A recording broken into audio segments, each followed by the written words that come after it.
우리 옆사람 인사하십시다. 입술에 복을 받자. 아멘. 이 지혜로운 자, 미련한 자에 대한 얘기가 계속 이제 이렇게 대꾸 형태로 진행이 되는데, 특별히 오늘 본문 얘기는 이 입술에 대한 얘기가 참 말에 대한 얘기가 많이 나옵니다. 그러고 보면 지혜로운 사람은 말을 참 지혜롭게 잘하는 사람이고, 미련한 사람은요 말을 잘해도 그 잘하는 말로 사람을 뭐예요? 해하게 하고 어렵게 하는 사람들이 있어요. 한마디를 해도 생명을 살리는 말을 하고 복된 말을 해야 하는데, 여러 말을 말은 잘하는데 그 말을 참 엉뚱하게 해서 미련하게 해서 상처를 주고 괴롭히는 사람들도 참 많은 것 같습니다. 여하튼 우리 13절 말씀을 같이 한번 읽어봐요. 13절입니다. 시작. 명철한 자의 입술에는 뭐가 있어도 지혜가 있어도 지혜 없는 자의 등을 우위하여는 채찍이 있느니라. 그러니까 명철한 자의 입술에는 지혜가 있대요. 지혜 있는 자의 입술에는 지혜가 나온다, 이런 뜻이거든요. 이거를 직역을 하면 지혜 있는 자의 입에서는 지혜가 나온다, 이런 뜻이에요. 그러니까 그 안에 지혜를 머금고 있는 사람은 그 입으로 나올 때도 지혜로운 말이 나온다, 그런 얘기거든요. 지혜가 하나님을 향한 섬김이고 믿음이고 경외함이라면 그 입술을 통해서도 하나님을 경외함이 배어나올 수밖에 없다는 거죠. 그러니까 우리식으로 바꾸면 믿음의 사람은 믿음의 말을 한다는 거죠. 그럼 믿음의 사람이 믿음의 말을 한다는 게 뭐냐? 믿음의 사람은 믿음으로 거듭난 사람이고 믿음으로 새 생명을 얻은 사람이니 그 입에 나오는 말도 믿음의 말이 나오는 거잖아요.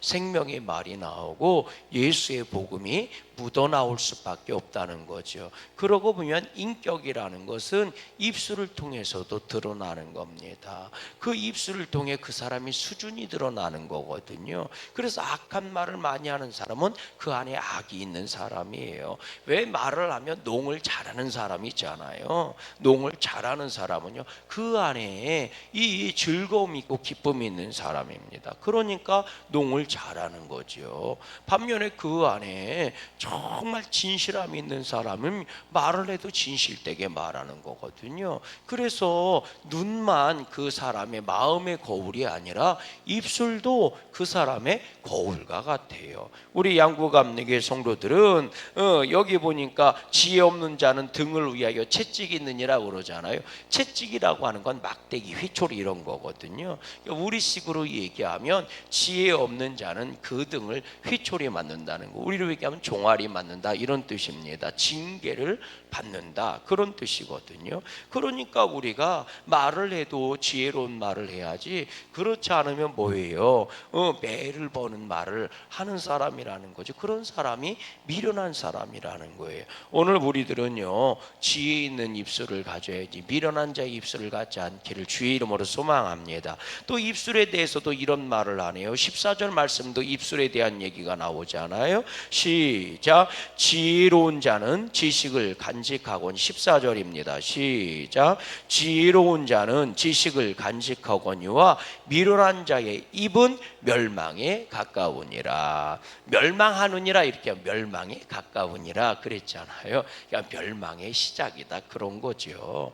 그러니까요 가만히 보면 지혜로운 자는 지식을 간직한, 미련한 자의 입은, 미련한 자가 누구예요? 악을 따라가는 자요. 미련한 자가 누구예요? 하나님을 모르는 사람이요. 미련한 자가 누구예요? 하나님을 경외하지 않는 자들이죠. 이런 사람들의 입은 멸망에 가까우니라. 그래요. 그 마음에 미련이 있으면 멸망의 시작이고, 그 입술이 그 멸망을 부채질하는 것이고 결국은 망하는 자가 될 수밖에 없다는 거지요. 또 입술에 대해서도 이런 말이 나와요. 읽어보세요. 우리 18절 말씀도 읽어보세요. 18절 말씀입니다. 시작. 미움을 감추는 자는 거짓된 입술을 가진 자요 중상하는 자는 미련한 하는 자다 이렇게 나와요. 미움을 감추는 자는 거짓된 입술을 가지고 있는 자다. 그러니까 왜 미움을 감추고 있느냐? 결국은 복수를 하려고 그 입술로 뭐 하는 거예요? 술수를 부리는 거죠. 결국은 안갚음, 그 안에 미움이 있는데 그거를 이쁘게 잘 지혜롭게 얘기한다 이런 뜻이 아니고 그 안에 미움이 있는데 미움을 갚으려고 한단 말이에요. 그런데 그 미움을 갚을 계획 속에 뭐 하는 거예요? 호리는 말을 하는 거죠. 그걸 중상한다고 얘기하는 거거든요. 여기에 중상하는 자는 미련한 자다. 이게 중상모략하는 자. 이걸 말하는 거예요. 우리로 얘기하면 중상모략하는 자. 예전 성경에는 참소하는 자 이렇게 나와요. 고소하고 떠벌리고 다 드러내는 자 이런 거거든요. 이 참소하는 자의 대표자가 누구냐? 이게 마귀예요. 성경은 마귀를 참소하는 자라고 얘기하거든요. 고소하는 자라고요. 우리의 잘못을 가서 다 뭐 하는 거예요? 고자질하는 거예요. 이게 참소한다는 뜻이거든요. 그거를 요즘 이 성경에는 중상 이렇게 번역을 해놓은 겁니다. 표현을 해놓은 거예요. 이거는 우리식으로 하면 중상모략인 겁니다. 어떤 상대방을 해코지하고 그리고 뭐 하려고 무너뜨리려고 공격을 하는데 말로 공격을 하는데 모략하는 거예요. 있지도 않은 것을 부풀려서 하나인데 열이라고 얘기하고 열인데 하나라고 얘기하고 그래서 선한 것은 줄여버리고 악한 것은 극대화시키는 거예요. 그게 참소란 말이고 중상모략하는 거거든요. 그런 입술을 가지고 있는 자는 결국 뭐라는 거예요? 거짓된 입술을 가진 자라는 거죠. 이런 곳에 속아 넘어가면 안 될 줄로 믿어요. 또한 우리의 입술이 그렇게 도구로 사용되면 안 될 줄로 믿어요. 아멘이십니까? 또 입술에 대한 얘기가 또 나와요. 읽어보세요. 우리 19절 말씀 읽어보세요. 19절입니다. 19절 말씀 같이 읽어봐요. 시작. 말이 많으면 허물을 면하기 어려우나 그 입술을 제어하는 자는 지혜가 있느니라. 그러니까 많은 말을 하려고 애쓰지 말고 진실된 말을 하려고 애써야 된다는 거죠. 참된 말을 하려고 애써야 된다는 겁니다. 하나님이 우리에게 입을 주신 것은 먹으라고 주신 것이기도 하지만 그리고 그 입을 통해서 복된 말이 나오게 하려고 서로 복된 관계를 만들려고 입술을 허락해 주신 줄로 믿어요. 그러니 이 입술로 찬양하고 이 입술로 기도하는 것 아닙니까? 이 입술로 감사하는 거잖아요. 이 입술로 예배하는 거잖아요. 그러면 그렇게 하나님이 복된 도구로 사용되는 자가 복이 있음을 믿으시고 복된 말을 하려고 애를 쓰세요. 왜냐하면 20절 말씀 한번 보세요. 시작. 의인의 혀는 뭐와 같고 수는과 같거니와 악인의 마음은 가치가 적으니라. 이거를요 그대로 번역하면 의인의 혀는 천금과 같다 이런 거예요. 그거를 이게 순은 이렇게 표현한 건데 우리식 표현으로 얘기하면 천금과 같다 이런 표현이거든요. 그러니까 의인의 혀는 천금과 같거니와 악인의 마음은 가치가 적으니라. 따라해 볼래요? 악인의 마음은 가치가 적다고요. 그러니까 가치를 두지 마세요. 아멘. 악인의 혀는 가치가 적대요. 근데 왜 내가 그 가치를 부풀려서 엄청나고 대단한 것처럼 받아들이지요? 여러분, 의인의 혀는 수는과 같다 그랬어요. 천금이라고요. 그러면 의인의 소리를 들을 때 천금으로 받아야 될 거 아닙니까? 그럼 내 안에 천금이 들어오는 거잖아요. 그런데 악인의 말을 천금으로 받고 의인의 말을 마치 가치 없는 것으로 받는 거예요. 그러니 인생이 불행해지는 겁니다. 여러분, 하나님의 말씀은 천금과 같으니 주님의 말씀을 받을 때는 천금처럼 소중하게 받아들이고, 아멘이십니까? 사람의 말은 가치가 없으니 받을 때 가치 없이 받으면 되는데 이상하게 믿음 생활하는 사람이 세상 말은 천금으로 받아들이고 하나님의 말씀은 가치 없이 받아들이는 거예요. 혹은 나를 사랑하는 사람의 말은 천금으로 받고 나를 미워하는 사람의 말은 가치 없이 받으면 되는데 이상하게 사람들은 거꾸로 받아요. 사랑하는 사람들, 나를 위하는 사람의 말은요 가치 없이 받고 나를 해코지 하려고 하는 사람의 말은 천금으로 받아들여요. 아니 생각해 보세요. 내가 지금까지 살면서 나한테 복된 말을 해주는 사람이 더 많았겠어요? 악한 말을 해주는 사람이 더 많았겠어요? 아니 다시 거꾸로 얘기해서 여러분 믿음 생활하는 사람들 한번 보자고요. 오늘 우리가 예배하는 사람들이 축복을 더 많이 받겠어요? 저주를 더 많이 받겠어요? 여러분 축복의 말을 더 많이 받습니까? 저주의 말을 더 많이 받습니까? 나를 망하라고 하는 말을 더 많이 듣는 것 같아요? 아니면 나를 복되게 해달라고 구하는 그 선포해주는 축복의 말을 더 많이 받아요? 축복의 말을 더 많이 받지 않습니까? 사실 우리가 인생을 살면서도 마찬가지예요.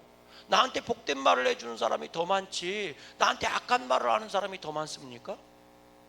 사실 복된 말을 해주는 사람들이 있으니까 내가 지금까지 살아있는 거거든요. 지금까지 이만큼 살고 있는 거예요.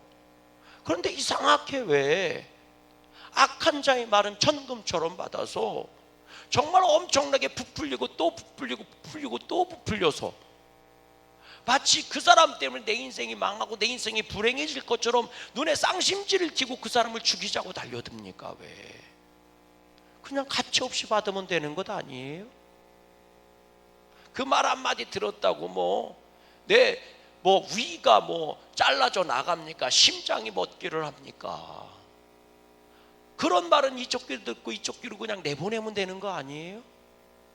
그리고 나를 복되게 하는 말만 양쪽 귀로 들으면 되는 거 아니냐고요.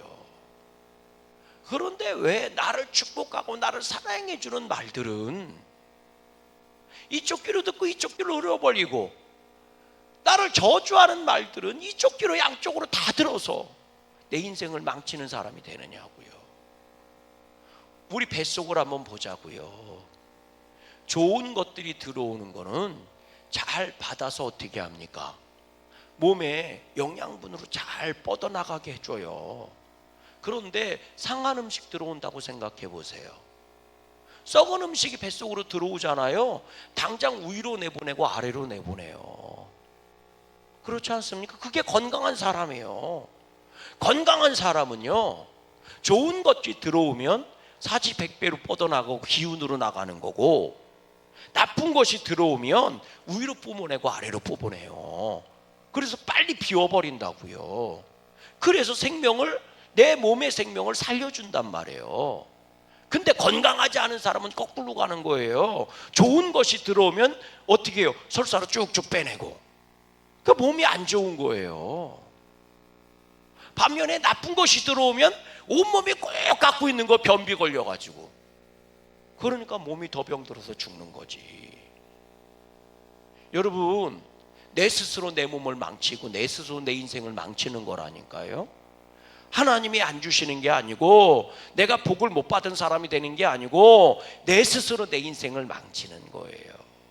오늘 말씀에 의인의 혀는 수는과 같다 천금과 같다. 그러니 그런 건 어떻게 받아야 돼요? 천금으로 받아들여야 되고 악인의 입술은 뭐와 같아요? 가치가 적으니라. 악인의 마음은 가치가 적으니라. 그러니까 악한 자가 어떤 마음으로 나를 공격하든 가치 없이 받으면 되는 거예요. 그거 쓰레기야.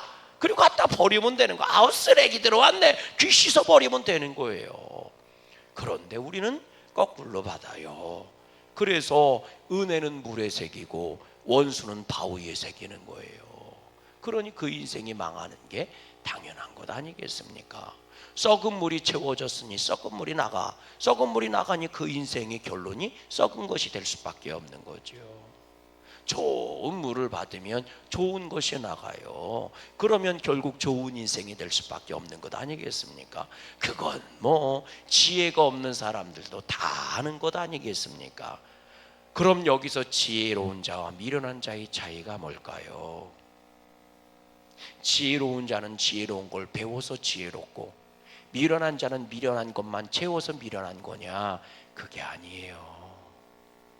결국은 지혜로움과 미련함의 차이는 그 지혜로움을 내가 어떻게 붙잡느냐, 그건 지혜로운 자예요. 지혜로움을 붙잡고 미련함을 버리는 자는 지혜로운 자요. 지혜로움을 갖다 버리고 미련한 것만 붙잡는 자는 미련한 자인 거예요. 오늘 우리들은요, 좋은 것을 붙잡고 미련한 것을 내버리시기를 주의 이름으로 간절히 소망합니다. 누가 그러더라고요. 비 오면 어떻게 해요? 그랬더니 비 오면 시원하겠네 그러더라고요. 내일 바비큐 파티가 하는데 비 안 와야 되는데 비 오니까 걱정. 누가 그 옆에서 그래요. 비 오면 시원하겠네. 날도 더울 때 비 오면 시원하지 뭘. 이렇게 얘기하더라고요. 그 사람 참 지혜로운 사람입니다. 그리고 비가 오는 게 걱정이면 하나님께 기도하면 될 거 아닙니까? 그러면 지혜로운 자 아니에요? 아하, 미련한 것은 하나님께 아뢰서 복으로 채우면 되는 거고, 지혜로운 건 붙잡고 감사하면 될 거 아닙니까? 그래서 형통한 날에는 하나님께 감사하고 찬양하면 되는 거고, 곤고한 날에는 나를 뒤돌아보고 하나님께 구하면 되는 것 아니겠어요? 그런 사람이 지혜로운 사람이. 그래서 22절에 그런 말씀 나오잖아요. 읽어봐요. 시작. 여호와께서 주시는 복은, 22절 시작. 여호와께서 주시는 복은 사람을 부하게 하고 근심을 겸하여 주지 아니하느니라. 오늘도 하나님이 주시는 복으로 충만할 수 있기를 주의 이름으로 소망합니다. 하나님이 주시는 복은 사람을 부하게 하고, 다시 말하면 행복하게 하고, 이게 이 얘기예요. 그리고 근심을 겸하여 주지 않는다. 하나님이 주신 것 때문에 근심할 필요가 없다고요. 오늘도 주님을 꼭 붙잡고 지혜로운 자의 길을 걸어가는 저와 여러분 되시기를 주님의 이름으로 간절히 소망합니다. 하늘에